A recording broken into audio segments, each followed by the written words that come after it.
What is up YouTube, and welcome back to another CZN Chaos Zero Nightmare video, and today we are taking a look at Prydwen's tier list once again.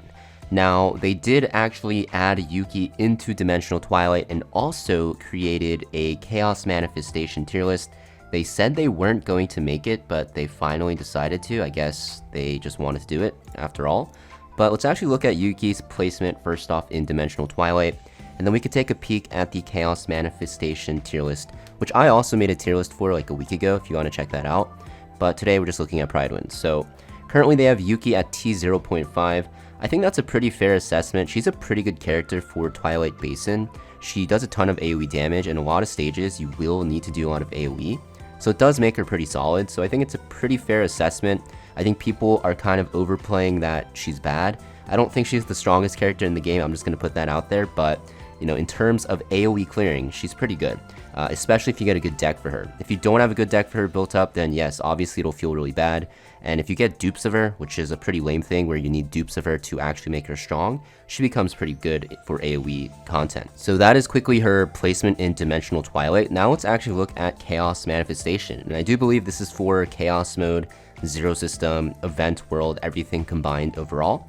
And they have it separated into 4 tiers, as you can see here, for the DPS, support, and shielders.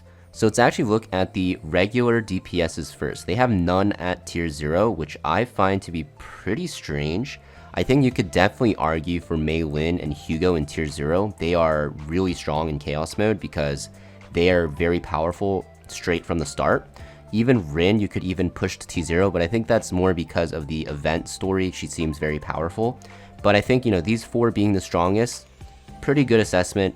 I do think Mei Lin and Hugo should be a bit further up because they are so powerful, even with 0 dupes right from the get-go. Haru is probably creeping in with them if you get her to 2 dupes. But yeah, I think having none at T0 feels a little bit strange. I think you might as well just push them all up to T0 because they're all very powerful. So below them, they have Kayron and Renoa. I think it's a pretty fair assessment. Kayron is going to be decent if you hit right epiphanies, but before then, you kind of struggle. And Renoa is like the same thing, struggles until she gets like her flower and stuff like that. So I think that's a pretty fair assessment. I would agree with it for the most part.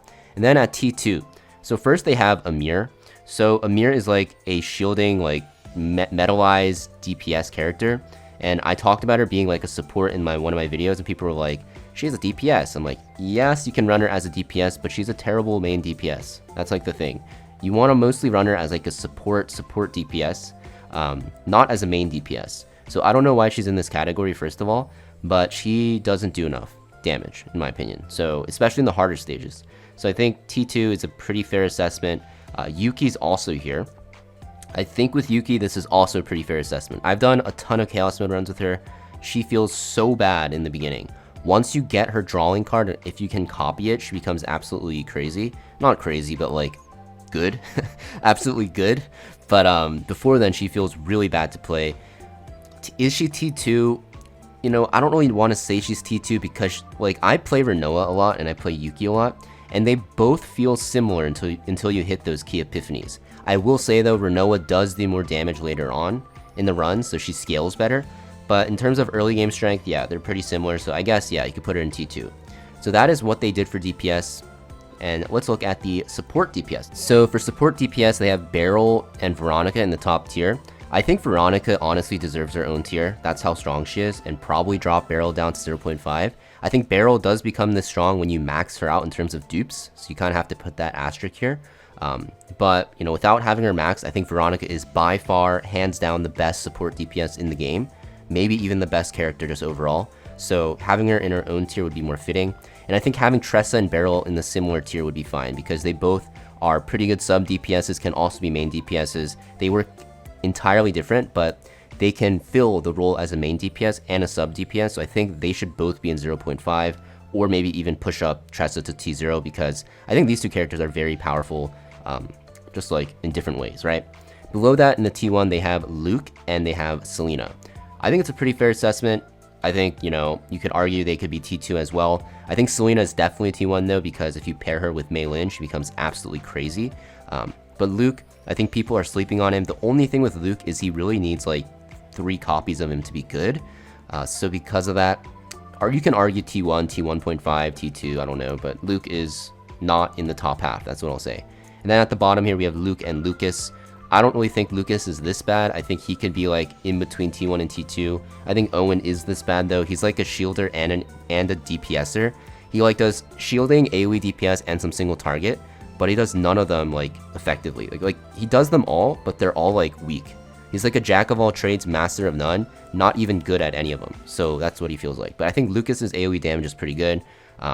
Maybe I'm coping with him, but he seems okay. But maybe T2 is like the correct, you know, placement for him. So next up we have the supports. So we have Mika at the top here, pretty self-explanatory, best healer, best, you know, AP generator and stuff like that. In Chaos runs especially because she is the best support from the start without requiring any epiphanies. And in fact, some of the epiphanies you don't really care about. All you really need is Source of Water and Water Barrier. So she's really good. So it makes sense why she's in tier 0. Should there be other characters in T0? I don't really think so because Mika's just that powerful. I will say, however, though, I think all of these 4 supports are kind of similar in strength. I think Orlia could be bumped up and then you could keep Nia at T1. And the reason is because, you know, Cassius's drawing is super strong, very aggressive. You don't really need too many epiphanies to get him going, too many specific ones, because out of the 4 epiphany cards, I believe 3 of them have to do with drawing, so you do get draw very early on. Rey at T6 is very powerful. She can also heal you starting at T2, I believe, C2, A2, whatever you call it, and she buffs your damage. She does require some epiphanies, so I'm not really sold on her being T0.5. Honestly, what I do for this list is probably swap Rey and Orlia.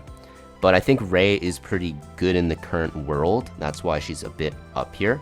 But Rey feels like she really needs certain epiphanies to get going. I will say for Nia, she's absolutely broken in Basin and in like the new boss. But in Chaos mode, she kind of struggles as well because she needs certain epiphanies to get going. Orlia, I think like the fact that she needs certain epiphanies is a bit overblown. Yes, it's true. But if you actually run her in some specific comps, usually with Calipe or with Veronica, or with both, she's actually pretty solid. Is it because they carry her through the early game and she can scale for free? Probably, but I think she is still a good character for Chaos. And I think all the supports are definitely usable and are at least very good. So I think the placement, you know, it's fine. It's mostly opinion based once you go below Mika and how you use them in certain comps. So I don't really see like any problems with it. But now let's look at the shielders. So at the top we have Calipe. Yep, super OP for Chaos, one of the best characters. The easiest way to beat Chaos is you just run Veronica, Mika, Calipe, these 3 together. You'll always win. Or you can just take out Veronica and use Beryl, or Tressa, both work, or actually any character. Just run Mika and Calipe with anything and you will win, most of the time. That's how broken this combo is, so yeah, that's how it is. Calipe's at the top. Right below her we have Magna. Magna's pretty solid as well. Not as good as Calipe because her damage is more conditional with counterattacks, but she's pretty solid, so T0.5, sure. You could even put her lower if you want, but I know that once you get her to T2, once you get 3 copies of her, so 2 dupes, she starts doing a decent amount of AoE damage. Then we have Maribel. So Maribel, T1, I think it's a fair placement. She's a pretty good shielder, but nothing like exceptional, right? She gets outclassed by the 5-star options, so T1's a fair assessment. You can maybe put her in like T0.5, maybe. I don't think she's a bad character. It's just like, you don't really feel like she's like carrying you, right? She's literally just there to shield. So that's basically her job. So that is Prydwen's analysis on the tier list for Chaos Manifestation.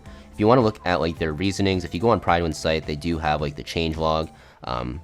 Yeah, but they talk about it pretty in depth. There's a lot of stuff you might not agree with or you might agree with. It's really up to you. Like I said, you know, team comps are the things that matter the most, how your characters synergize. You can run any of the teams, any of the characters, honestly, and get through the hardest difficulty right now. The only thing that really requires specific team comps and builds is the event boss, that crab that's happening right now.